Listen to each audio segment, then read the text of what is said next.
Eu gosto muito de um poeta gaúcho chamado Mário Quintana, muita gente o conhece. É um homem estupendo que deu um azar danado. Morreu há 20 anos, na mesma semana que o Ayrton Senna. E quando você é alguém muito importante, mas alguém famoso morre perto, você desaparece do circuito. Tanto que tem gente que não sabe que Mário Quintana morreu, né? Outros talvez nem de que ele viveu. Né? E Mário Quintana, um homem especial, inclusive com uma grande qualidade. Ele morreu solteiro, com quase 88 anos de idade. E ele tem a melhor resposta que eu já vi para não se casar.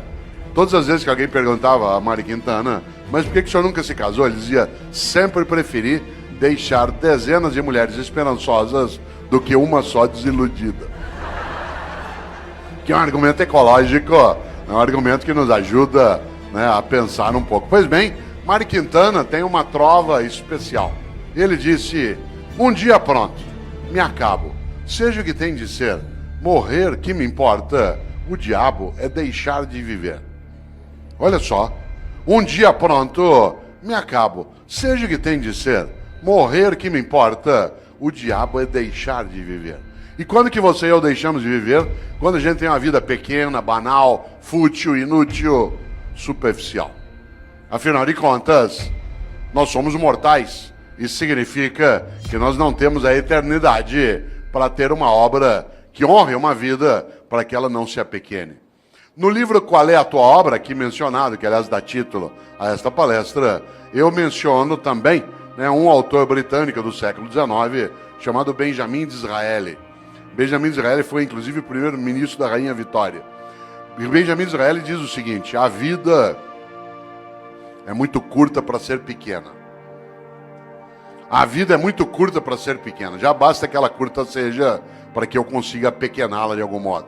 E quando a gente apequena uma vida que já é curta, quando a gente tem uma vida banal, fútil, inútil, superficial, morna. Interessante. Nós temos hoje aqui um grande grupo de homens e mulheres que no campo do município ou do estado atua na atividade pública, isto é servidor. É aquele ou aquela que tem uma capacidade imensa de fazer algo especial, ganhar a vida cuidando de vida. Você quer coisa mais honrosa do que ganhar a vida cuidando de vida, mas não da própria vida. Também da própria vida, mas do conjunto da vida numa comunidade, numa cidade, num estado. E nesta hora, quero lembrar algo. De fato, a vida é muito curta para ser pequena. Nós estamos quase terminando o mês de novembro.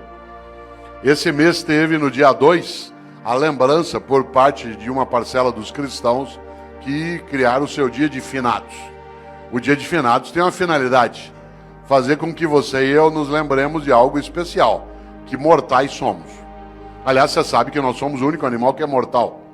Porque embora todos os animais morram, nós somos o único que, além de morrer, sabe que vai morrer. Por exemplo, teu cachorro está dormindo sossegado agora. Teu gato está lá, numa boa. Você, desde que eu falei, está pensando. Por isso, nós não somos só mortais. Nós sabemos disso e o fazemos desse modo. Olha que coisa boa. Por isso, eu queria lembrar exatamente nessa direção. O dia 2 de novembro, para alguns, lembra exatamente a ideia de finados. E é interessante porque este mês, curiosamente, ele é o penúltimo mês do ano. Mas ele nem sempre foi assim. Olha que coisa. Aliás, se o teu filho te perguntar, por que o mês de novembro é o mês 11? Por que o mês de dezembro é o mês 12? O que você vai responder?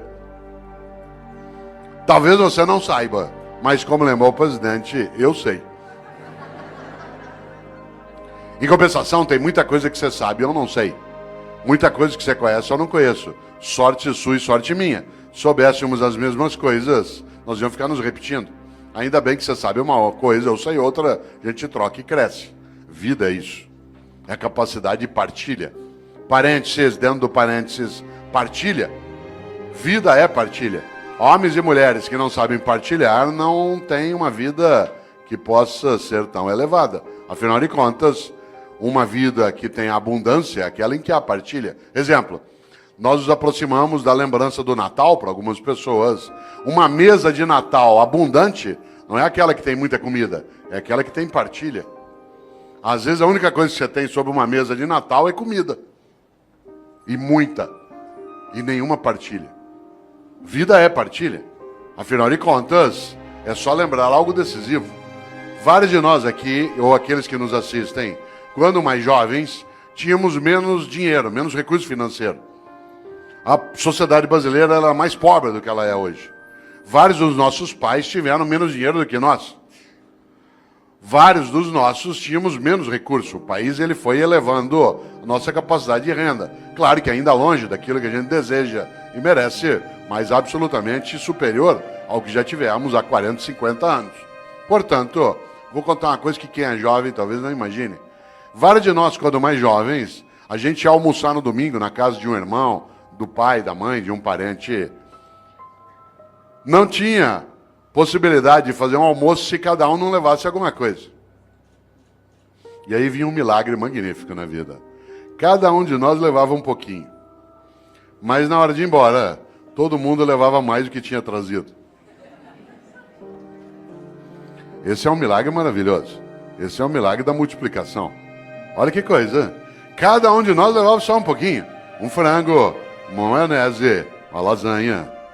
Mas na hora de ir embora, depois que você juntava e todo mundo comia, sobrava. E cada um levava para casa mais do que tinha levado para o almoço. Nós temos essa condição em qualquer cidade, em qualquer comunidade, em qualquer família, no planeta. Claro. Nós só não o fazemos no dia a dia porque uma parcela ainda tem uma ética absolutamente individualista, exclusiva, malévola, deletéria, destrutiva, predatória. Aliás, alguns acham que a regra na vida é cada um por si, Deus por todos. Mahatma Gandhi nos alertou sobre isso. Ele disse um dia, olho por olho, uma hora acabamos todos sem enxergar. E essa é uma coisa séria. E aqui na sala, quem não enxerga sabe muito bem o impacto que tem, né? Que não enxerga com os olhos, né? Que enxerga com os ouvidos ou com os dedos. Sabe o impacto que isso tem, né, no nosso cotidiano. Por isso, cautela, a lógica do olho por olho, ela é arriscadíssima. E se a gente observa, nós temos uma coisa séria, né, que é a nossa incapacidade, às vezes, de pensar na nossa mortalidade. Por isso, volto. Por que o mês de novembro é o mês 11? Por que o mês de setembro é o mês 9? Talvez algumas pessoas não saibam, mas até o século I a.C., até o século I a.C., no mundo romano, o ano se iniciava em 1º de março. O ano se iniciava em 1º de março. O primeiro dia do ano era 1º de março. E o último era 28 de fevereiro. Por isso, quando o ano se iniciava em março, setembro era o mês 7. Outubro era o mês 8. Novembro era o mês 9. Foi Júlio César que alterou o calendário e colocou janeiro e fevereiro no início do ano, produzindo alguns distúrbios. Um deles que o segundo mês do ano passou a ser o mês mais curto. E antes ele era o último, servia para ajustar o calendário. O segundo distúrbio é que parte dos meses o nome perdeu o sentido. Novembro virou o mês 11. Olha quanta coisa inútil você não sabe. Mas eu sei. E eu partilho contigo, agora você sabe também. Olha que coisa boa. Pouco a pouco o mundo foi adotando o dia 1º de janeiro como o primeiro dia do ano. O único país do mundo em que o ano continua começando em março é o Brasil, né, que é um país clássico, né, um país clássico que não aceita essas modernidades de Júlio César. E para nós, não é março, ainda não começou. Né? Olha que coisa interessante. Eu, Cortella, no dia que eu me for, e eu me vou, e você também. Mas eu não quero ir, eu quero ficar. Lamento. Só tem um jeito de ficar. Se você fizer falta. E eu tenho um livro chamado Viver em Paz para Morrer em Paz. E nesse livro eu faço uma pergunta na capa que eu queria fazê-la aqui agora. A pergunta é: se você não existisse, que falta faria? Não pense nisso numa sexta-noite após beber um pouco.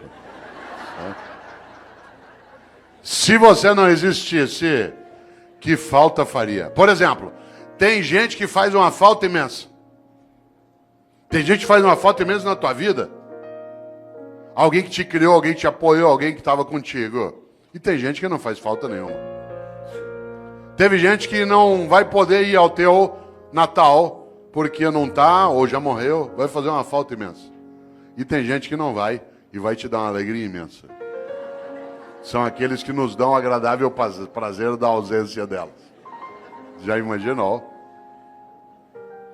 Cuidado! Você sabe que morrer é ser esquecido. Você, quando faz falta, não é esquecido. Não é casual que no grego arcaico o verbo para morrer e o verbo para esquecer seja o mesmo, que é letos, de letal.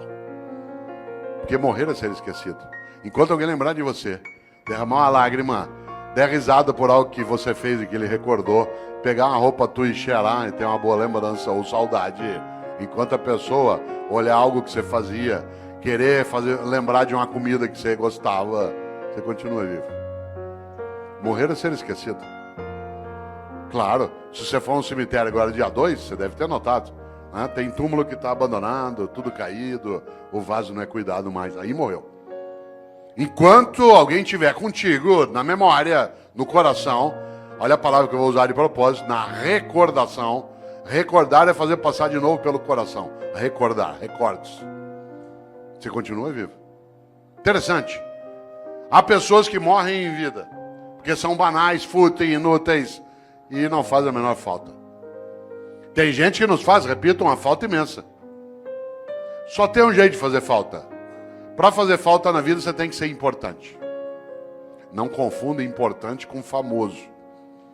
Tem muita gente que é importante e não tem a menor fama. E tem muita gente que é absolutamente famosa e não tem a menor importância. Uma pessoa importante é aquela que faz falta. Por exemplo, enquanto nós estamos aqui agora, tem uma auxiliar de enfermagem no hospital da prefeitura do estado que está lá tirando as escaras de alguém que está em coma há 3 meses. A pessoa nem sabe que está sendo cuidada. Aquela pessoa é absolutamente importante, aquela enfermeira.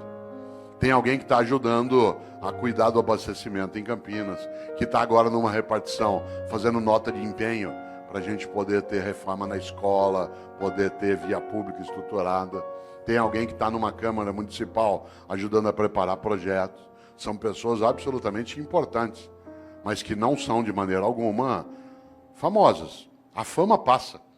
Eu, Cortella, às vezes eu sou famoso, depende da semana, do programa de televisão que eu participo. As pessoas passam a semana inteira, te vi na televisão, te vi na televisão. Eu estava agora em novembro, no programa da Fátima Bernardes, a semana inteira falaram, te vi na TV, vou estar lá agora dia 10 de novo, 10 de dezembro. Aí eu sei, semana inteirinha, te vi na Fátima, depois de uma semana, vai embora. Claro, a fama passa, a importância fica. Só tem um jeito de ficar, ser importante. E a importância você constrói onde você está. Na família, no governo, no legislativo, numa atividade de natureza privada, numa escola. Afinal de contas, uma pessoa importante é aquela que fica nos outros. Olha aqui para mim se você puder. Parênteses, por que eu disse olha para mim se você puder? Porque há pessoas entre nós que não enxergam com os olhos. E eu não posso dizer, olha aqui para mim. Porque isso significa que eu estou excluindo pessoas. Há pessoas que não ouvem com os ouvidos, elas ouvem com as mãos. E por isso eu não posso, no meu cotidiano, esquecer disso. Porque do contrário, eu acabo tendo uma obra que é parcial. Por isso, olha que interessante, volto a esse pedaço. O que é alguém que é importante? Olha para mim se você puder, é alguém que eu levo para dentro. O gesto que eu estou fazendo da mão em direção ao peito. Que eu levo para dentro. Quando alguém te importa, porta para dentro, importar. Você se torna importante quando alguém te leva para dentro dela. Quanta gente é importante? Olha que coisa. Levou para dentro. Por isso, volto eu aqui a uma questão. Você que ainda tem um tempo de desespero até 11 horas. Qual é a tua obra? Quando você se for, e você se vai, e eu também, o que vai ficar? O que vai ficar que não estrague, não apodreça?